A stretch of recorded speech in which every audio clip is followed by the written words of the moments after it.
ഒന്നുകൂടി കൊടുത്തോ, ഒന്നുകൂടി കൊടുത്തോ. ആരും മുമ്പിലേക്ക് പോകരുത്. ലക്ഷ്മിക്ക് ദേഷ്യം വന്നു കഴിഞ്ഞാൽ നല്ല പട കിട്ടും.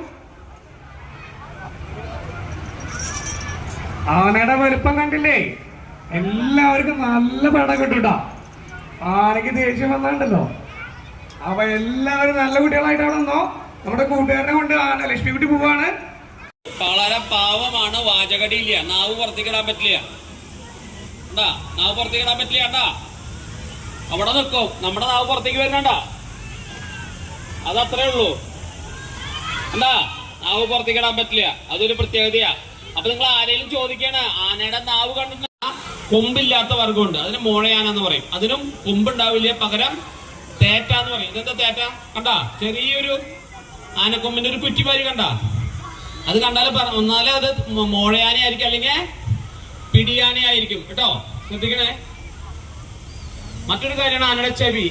ചെവി എന്തുപോലെ തോന്നുന്നത് നമുക്ക്? വിശറിമാരി അല്ലേ, മുറന്മാരി അല്ലേ, അല്ലേ? അതിന്റെ ശരീരത്തിലെ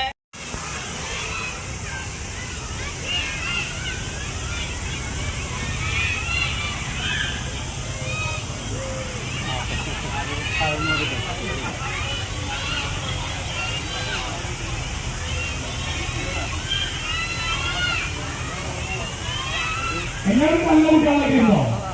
അങ്ങനെ വിളിക്കല്ലേ?